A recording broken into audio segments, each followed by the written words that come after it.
പെസഹാപ്പത്തിനുള്ള സാധനങ്ങളാണ് വെച്ചേക്കുന്നത്. 1 കപ്പ് അരി വെള്ളത്തിൽ 3 മണിക്കൂർ കുതിർത്തതാണിത്. കഴുകി വാരി എടുത്ത അരി ആയതുകൊണ്ട് അതേ വെള്ളം തന്നെ നമുക്ക് അരയ്ക്കാൻ ഉപയോഗിക്കാം. അരി എടുത്ത കപ്പിന്റെ നേർ പകുതിയാണ് ഉഴുന്ന് 1/2 കപ്പാണ്. അത് രണ്ടും കൂടെ 3 മണിക്കൂർ വെച്ച് വെള്ളത്തിൽ കുതിർത്ത് വെച്ചതാണ്. അതിന് 1 കപ്പ് തേങ്ങ, 1 സ്പൂൺ ജീരകം, ഉപ്പ് ആവശ്യത്തിന്, 8 ചുവന്നുള്ളി, 2 അല്ലി വെളുത്തുള്ളി. ഇതെല്ലാം ജീരകത്തിൻ്റെയും ഉള്ളിയുടെയും ചുവന്നുള്ളിയുടെയും ടേസ്റ്റാണ് മുന്നേ നിൽക്കേണ്ടത്. ഇനി ഇതെല്ലാം കൂടെ ഒന്ന് നല്ലവണ്ണം അരച്ചെടുക്കണം. അരച്ചെടുക്കുമ്പോൾ ഉഴുന്ന് ആദ്യം അരയ്ക്കാം. എല്ലാം സെപ്പറേറ്റ് വേണം അരച്ചെടുക്കുന്നത്. അരച്ചെടുത്തിട്ട് ഒരു 3 മണിക്കൂർ അതൊന്ന് വെച്ചേക്കണം. റെസ്റ്റ് ചെയ്യാൻ വെച്ചിട്ട് വേണം അപ്പം ചുട്ടെടുക്കാൻ.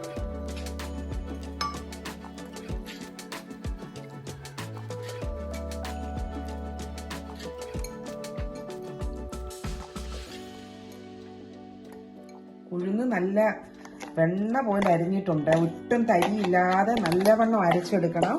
ഉഴുന്ന് ആദ്യം ഒരു പാത്രത്തിലേക്ക് ഇടാം. ഈ വലിയ പാത്രത്തിലാണ് റെസ്റ്റ് ചെയ്യാൻ വെക്കുന്നത്. ഒട്ടും പുളിക്കല്ലേ, പുളിപ്പില്ലാത്ത അപ്പം എന്നാണല്ലോ പുഴുങ്ങിയെടുക്കുന്ന അപ്പം. ഒട്ടും പുളിക്കണ്ട. അതിനാണ് നമ്മൾ 2 മണിക്കൂർ വെച്ചാൽ മതി. ഒന്ന് അരിയും ഉഴുന്നും എല്ലാം കൂടെ ഒന്ന് റെസ്റ്റ് ചെയ്ത് കഴിയുമ്പോൾ അപ്പത്തിന് ഒരു നല്ലതാണ്. 2 മണിക്കൂർ ഇരിക്കണം.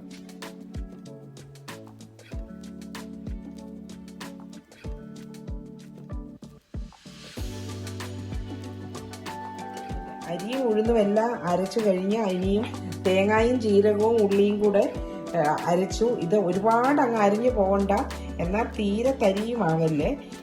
ഒരു കുറച്ച് തേങ്ങ അങ്ങ് വെണ്ണ പോലെ അരിഞ്ഞു പോകണ്ട, അരിയുടെ ഒന്നും അത്രയും ആ വിധത്തിലാണ് അരച്ചെടുത്തത്. ഇനി ഇതെല്ലാം കൂടെ ഒന്ന് മിക്സ് ചെയ്ത് ഇതിനകത്ത് 1 ടീസ്പൂണ് ഉപ്പും ചേർത്തിട്ടുണ്ട്. ഇനി ഉപ്പ് അപ്പം ചൂടുമ്പോൾ നമുക്ക് നോക്കിയിട്ടാണ് ഉപ്പ് അഡ്ജസ്റ്റ് ചെയ്യേണ്ടത്. ഇനിയും ഇതെല്ലാം കൂടെ ഒന്ന് ഇളക്കി യോജിപ്പിച്ച് നമുക്ക് 2 മണിക്കൂറിനേക്ക് റെസ്റ്റ് ചെയ്യാൻ വെക്കാം.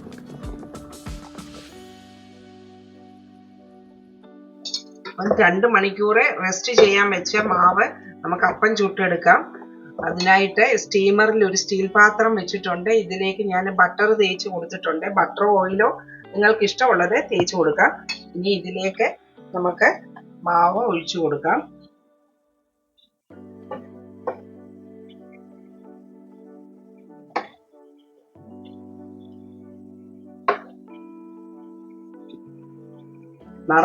ഒഴിച്ചു കൊടുക്കണ്ട മാവ്. ഇത് നിങ്ങൾക്ക് എത്ര കട്ടി വേണോ അതനുസരിച്ച് നമുക്ക്. ഇതാണ് കുഴിച്ചു വെച്ച് ഉണ്ടാക്കുന്ന അപ്പം. ഇത് പെസഹായ്ക്ക് മുമ്പേ ഉണ്ടാക്കുന്നതുകൊണ്ട് കുരിശു വെച്ച് കൊടുക്കുന്നില്ല. അല്ലെങ്കിൽ ഇങ്ങനെ മാവ് ഒഴിച്ചു കൊടുത്തിട്ട് നിങ്ങൾക്ക് ഇങ്ങനെ കുരിശു വെച്ച് കൊടുക്കാം. ഇങ്ങനെ പാത്രത്തിൻ്റെ നടുവിലായിട്ട് കുരിശു വെച്ച് കൊടുത്ത് അടപ്പടച്ച് നിങ്ങൾക്ക് അപ്പം ചുട്ടെടുക്കാം. ഞാൻ ഇന്ന് കുരിശു വെച്ച് കൊടുക്കുന്നില്ല. കാര്യം ഇന്ന് പെസഹായ്ക്ക് മുമ്പേ ആണ് ഇത് ഷൂട്ട് ചെയ്യുന്നത്. ഇത് പെസഹായ്ക്ക് മുമ്പേ ഈ ഷൂട്ട് ചെയ്ത് ചാനലിൽ ഇട്ടാൽ നിങ്ങൾക്ക് എല്ലാവർക്കും ഇതുപോലെ റെസിപ്പി നോക്കി ചെയ്യാൻ പറ്റും. അതുകൊണ്ടാണ് ഇന്ന് കുരിശു വെക്കുന്നില്ല. ഇനി ഞാൻ സ്റ്റീമറിൻ്റെ അടപ്പടച്ചു കൊടുത്ത് 10 മിനിറ്റ് കഴിഞ്ഞിട്ട് നമുക്കിത് തുറന്നു നോക്കാം. അപ്പോൾ ഇതാണ് നമ്മുടെ പുഴുങ്ങിയെടുത്ത പെസഹാപ്പത്തിൻ്റെ ഫൈനൽ സ്റ്റേജ്. പെസഹായ്ക്ക് ആവിയിൽ പുഴുങ്ങിയെടുക്കുന്ന അപ്പം പോലെ തന്നെ പ്രധാനപ്പെട്ട ഒന്നാണ് കല്ലിൽ ചുട്ടെടുക്കുന്ന അപ്പവും. അതിനുവേണ്ടി 1 കപ്പ് അരി 3 മണിക്കൂർ കുതിർത്തത് അത് വെള്ളം വാലാൻ വെച്ച് അത് എടുത്ത് വെച്ചിട്ടുണ്ട്. ഇനി ഇത് ഒട്ടും തരിയില്ലാതെ നല്ലവണ്ണം മിക്സിയുടെ ജാറിൽ പൊടിച്ചെടുക്കണം. അതുപോലെ തന്നെ അതേ കപ്പിൽ 1 കപ്പ് ഉഴുന്ന് ഡ്രൈ റോസ്റ്റ് ചെയ്തിട്ട് 3-4 പ്രാവശ്യം കഴുകി ഇത് 3 മണിക്കൂർ കുതിർത്തത് എടുത്ത് വെച്ചിട്ടുണ്ട്.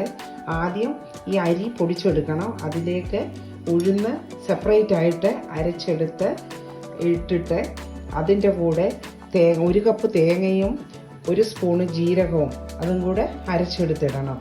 അതിലേക്ക് ഒരു 10-15 ചെറിയ ഉള്ളി വട്ടത്തിൽ ചെറുതായിട്ട് കനം കുറച്ച് അരിഞ്ഞ് വെച്ചിട്ടുണ്ട്. കുറച്ച് തേങ്ങാക്കൊത്ത് ചെറുതായി അരിഞ്ഞ് വെച്ചിട്ടുണ്ട്. 2 കതിർപ്പ് കറിവേപ്പിലയും. ഇതെല്ലാം കൂടെ വെളിച്ചെണ്ണയിൽ വറുത്തെടുത്തിട്ട് ഈ അരച്ചെടുത്ത മിക്സിയിലേക്ക് ഇട്ടിട്ട് കല്ലിൽ ചുട്ടെടുക്കണം. ഇനി നമ്മൾക്ക് കല്ലിൽ ചുട്ടെടുക്കുമ്പോൾ അതെങ്ങനെയാണെന്ന് കാണാം. ഒട്ടും തരിയില്ലാതെ അരി പൊടിച്ചു വെച്ചേക്കുവാണ്. അതുപോലെ ഉഴുന്നും ഒട്ടും തരിയില്ലാതെ ഇങ്ങനെ അരച്ചെടുത്ത് വെച്ചേക്കുവാണ്. ഇനിയും ബാക്കി തേങ്ങായും ജീരകവും എല്ലാം കൂടെ അരച്ച് ഇതിലേക്ക് ഇടാം.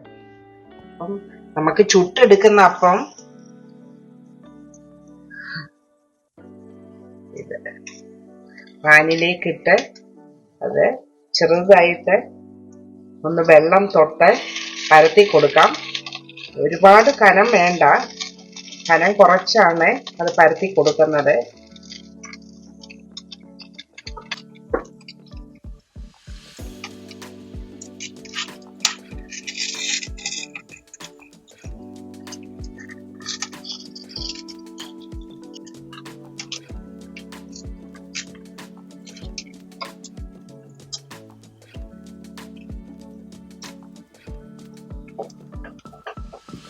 ഇനി ഇതിന്റെ മുകളിലേക്ക് ഉള്ളി വറുത്തതും തേങ്ങാക്കൊത്തും കൂടെ ഇട്ട് കൊടുക്കാം.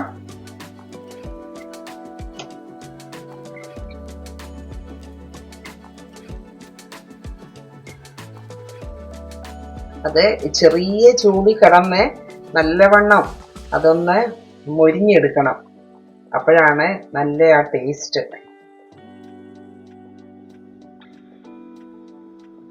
പെസഹാപ്പത്തിൻ്റെ കൂടെയുള്ള പാല് തയ്യാറാക്കാൻ വേണ്ടി ഞാൻ ഈ ഒരു കഷ്ണം ശർക്കരയാണ് ഉപയോഗിക്കുന്നത്. ഇതൊരു വലിയ പീസ് ശർക്കരയാണ്. ഇത് പെസഹായ്ക്ക് മുമ്പേ ആണ് ഷൂട്ട് ചെയ്യുന്നത്. അതുകൊണ്ട് കുറച്ച് മതി. ഞാനതുകൊണ്ട് ഒരു കഷ്ണം കൊണ്ടാണ് തയ്യാറാക്കുന്നത്. ഇത് ചെറുതായിട്ടൊന്ന് പൊട്ടിച്ചെടുത്ത് ഒരു പാത്രത്തിലേക്ക് ഇട്ടിട്ട് 1/2 കപ്പ് വെള്ളം ഒഴിച്ചിട്ട് ഉരുക്കാൻ വെക്കണം. ആ ഒരു കഷ്ണം ശർക്കര പൊട്ടിച്ചെടുത്തപ്പോൾ ഇത്രയും പീസുകളുണ്ട്. ഇനി ഇതിലേക്ക് നമുക്ക് 1/2 കപ്പ് വെള്ളം ഒഴിച്ച്, നമുക്ക് എത്ര പേരുണ്ട് നമ്മുടെ വീട്ടിലെ പാല് കുടിക്കാൻ, അല്ലെങ്കിൽ അയൽ വീട്ടുകളിൽ നിന്നും ബന്ധുക്കളും ഒക്കെ പെസഹ ദിവസം അപ്പവും പാലും കുടിക്കാൻ നമ്മൾ പോകാറുണ്ട്. അപ്പോൾ അങ്ങനെ എത്ര പേരുണ്ടാകുമെന്നനുസരിച്ചാണ് നമ്മൾ ശർക്കരയുടെ അളവും കൂട്ടുന്നത്. ഇന്ന് ഇവിടെ ഇത് ജസ്റ്റ് ഷൂട്ടിങ്ങിന് വേണ്ടി എടുക്കുന്നതാണ്. ഇത് പെസഹയുടെ മുമ്പേ ആണ് ഇത് ചെയ്യുന്നത്. അതുകൊണ്ടാണ് ഞാൻ ഒരു കഷ്ണം ശർക്കര എടുത്തത്.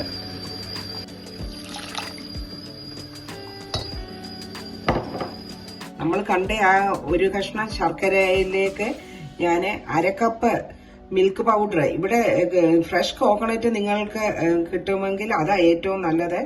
ഇവിടെ കേരളത്തിലുള്ളവർക്കൊക്കെ ഫ്രഷ് കോക്കനട്ട് കൊണ്ടാണ് അവർ 1-ാം പാലും 2-ാം പാലും എടുക്കുന്നത്. ഇവിടെ എനിക്ക് ഫ്രഷ് കോക്കനട്ട് കൊണ്ട് തയ്യാറാക്കാൻ ഉള്ള സാഹചര്യം ഇല്ലാത്തതുകൊണ്ട് ഞാൻ കോക്കനട്ട് മിൽക്ക് പൗഡറാണ് എടുത്തത്.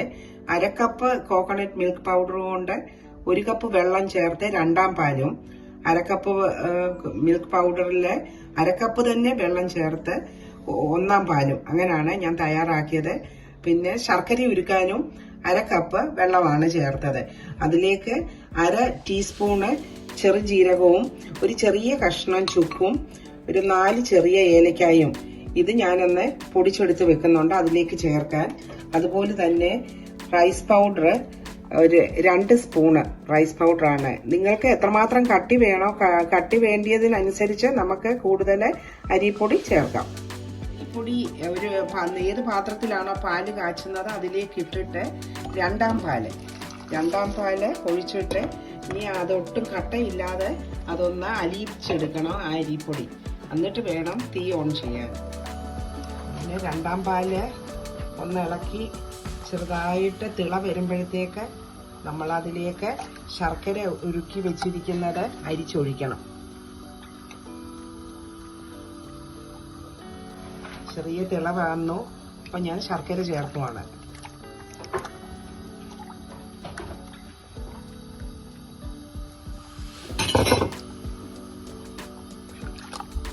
ഇനി കൈവിടാതെ ഇളക്കി കൊടുക്കണം. ഒട്ടും കട്ട കെട്ടരുത്, അടി പിടിക്കുകയും വരുത്. 2-ാം പാലിന് നല്ല ഇത് ഏകദേശം നല്ല കുറുക്കുമായി വന്നിട്ടുണ്ട്. അതുപോലെ നല്ല തിളച്ചു. ഇനി ഇതിലേക്ക് നമ്മൾ പൊടിച്ചു വെച്ചിരിക്കുന്ന അത് ജീരകവും ഏലക്കായയും ചുക്കും കൂടെ ഉള്ള പൊടി ചേർത്ത് കൊടുക്കാം. അത് ഒരു സ്പൂൺ, 1 ടീസ്പൂണാണ് പൊടി ഞാൻ ചേർത്ത് കൊടുത്തു. ഇനിയും ഒന്നാം പാല് ചേർത്ത് കഴിഞ്ഞാൽ പിന്നെ ഒരുപാട് സമയം ഇട്ട് തിളയ്ക്കാൻ വിടത്തില്ല, പെട്ടെന്ന് ഓഫ് ചെയ്യണം. ഇനി നമുക്ക് ഒന്നാം പാല് ചേർക്കാം. ഒന്നാം പാല് ചേർത്തു. ഇനി ഈ സമയത്താണ് നമ്മളിപ്പം കുരുത്തോല പള്ളിയിൽ നിന്ന് ബ്ലെസ് ചെയ്ത് കിട്ടിയ ഓല മുറിച്ചിടുന്നത്. ഇതിപ്പം ഷൂട്ട് ചെയ്യാൻ വേണ്ടി ഇത് പെസഹയുടെ മുമ്പേ ഈ പാല് തയ്യാറാക്കുന്നതുകൊണ്ട് ഞാൻ ഈ ഓല ഇടുന്നില്ല. അല്ലെങ്കിൽ ഇത് വാങ്ങാൻ നേരമാണ് ഈ ഓല മുറിച്ച് നമ്മൾ ഇടണം. ഇനിയും തീ ഓഫ് ചെയ്യാം. അടുപ്പിൽ നിന്നും ഈ പാല് മാറ്റി വെക്കാം. നോക്കിയിട്ട് മധുരം കുറച്ചുകൂടെ വേണമെന്നുണ്ടെങ്കിൽ നമുക്ക് ഈ അവസരത്തിൽ ഷുഗർ ചേർത്ത് കൊടുക്കാം. അല്ലെങ്കിൽ ഒരിക്കൽ ശർക്കര പാനി ഇരിപ്പുണ്ടെങ്കിൽ അല്ലെങ്കിൽ അതിൽ കുറച്ച് ചേർത്ത് കൊടുക്കാം. അതുകൊണ്ട് ഞാൻ വേറെ എക്സ്ട്രാ ആയിട്ട് ഷുഗറോ പാനിയൊന്നും ചേർത്ത് കൊടുക്കുന്നില്ല. അപ്പോൾ ഇതാണ് ഫൈനൽ സ്റ്റേജ്. നമ്മൾ ആവിയിൽ പുഴുങ്ങിയെടുത്ത അപ്പത്തിൻ്റെയും കല്ലിൽ ചുട്ടെടുത്ത അപ്പവും പാലിൻ്റെയും. അപ്പം ഞാൻ പറഞ്ഞ അതേ ഇൻഗ്രീഡിയൻസ് വെച്ച് നിങ്ങൾ അതുപോലെ അപ്പം തയ്യാറാക്കിയാൽ, അല്ലെങ്കിൽ ആ അളവിലുള്ള കൂടുതലുമായിട്ട് വേണമെന്നുണ്ടെങ്കിൽ ഞാൻ പറഞ്ഞതിൻ്റെ ഡബിളായിട്ട് ഇൻഗ്രീഡിയൻസ് നിങ്ങൾ കൂട്ടിയെടുത്താൽ മതി. അപ്പം നല്ല രീതിയിൽ നമുക്ക് അപ്പം ചുട്ടെടുക്കാനും പുഴുങ്ങിയെടുക്കാനും പാലുണ്ടാക്കാനും സാധിക്കും. അപ്പം എൻ്റെ റെസിപ്പി നിങ്ങൾക്ക് ഇഷ്ടമായെന്ന് വിചാരിക്കുന്നു. വീണ്ടും ഒരു വീഡിയോയുമായിട്ട് ഉടനെ കാണാം. ബൈ. Thank you all.